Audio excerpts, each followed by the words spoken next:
Bien le bonjour, c'est Hugo des comptoirs de la bio à Poitiers. Eh bien on se retrouve aujourd'hui dans la serre de la micro-ferme à l'arrière du magasin pour parler une nouvelle fois de plantes sauvages comestibles. Alors dans cette serre, on se trouve à proximité de mes planches de salade là, là, je vous donne une petite vue d'ensemble. Elles sont très jolies, commencent à être pas mal, je vais bientôt pouvoir les ramasser. Alors voilà, aujourd'hui il pleut, c'est pour ça que je me suis mis dans la serre. Qu'est-ce qu'on a de beau comme plantes sauvages comestibles dans la serre? Alors, la serre, c'est un milieu particulier parce qu'il y a eu de l'amendement de mie pour les salades, donc c'est une terre riche. En plus, il fait chaud, il fait plutôt 5 à 10 degrés de plus durant la durée du jour que dehors. Donc c'est vraiment un climat, un microclimat très propice à la pousse de nombreuses plantes, y compris les plantes sauvages comestibles qui, elles, en profitent beaucoup. Et aujourd'hui, on va parler de la stellaire.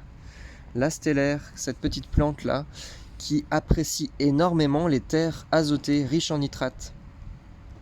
Alors la stellaire, elle est vraiment comestible, elle est vraiment très bonne. Alors il faut se méfier parfois, parce qu'on l'appelle aussi mouron blanc. Et elle a une plante toxique qui lui ressemble, qui s'appelle le mouron rouge. Le mouron rouge est vraiment mauvais, est vraiment pas bon. Alors, pour ne pas confondre la stellaire, donc le mouron blanc, avec le mouron rouge, voici une petite façon de faire.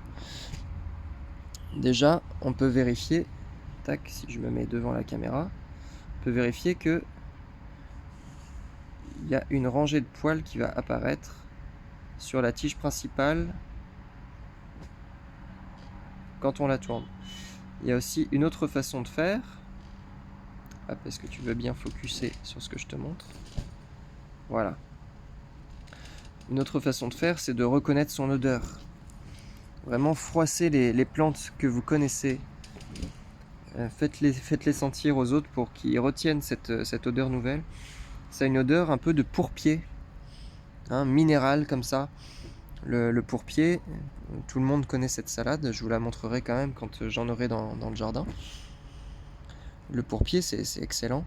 Donc justement, cette odeur minérale là qu'on peut retrouver chez la stellaire, ça confère justement des propriétés reminéralisantes.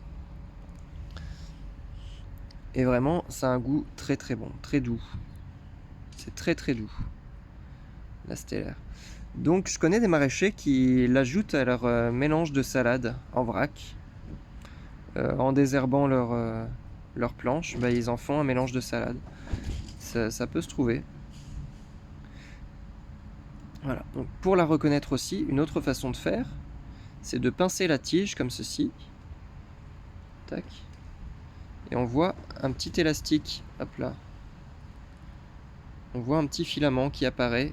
Un filament qui est élastique. Vous voyez? Juste en pinçant la tige. Que ça, le mouron rouge n'a pas.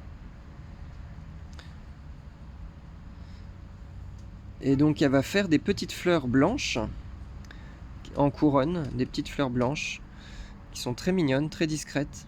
Et elle va faire une profusion de graines, vraiment, elle va se ressemer largement. Si vous la laissez monter à graines, elle va se ressemer très très facilement, très abondante. Elle est très abondante en général dans les potagers, puisque c'est là qu'il y a de la matière organique vraiment en abondance pour elle. Donc c'est pareil. Pour elle, c'est vraiment de la bonne nourriture, des bons milieux. Donc voici, pour la stellaire, ne vous en privez pas, elle est vraiment très bonne. A très bientôt pour une prochaine vidéo.